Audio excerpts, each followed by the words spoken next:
wood tape here. I'll do my best to tape around. And we're going to go right about there. And we're going to do a couple of them.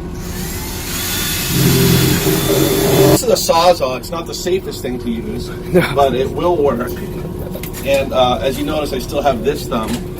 But what we're going to do is make sure that our thumbs are out of the way.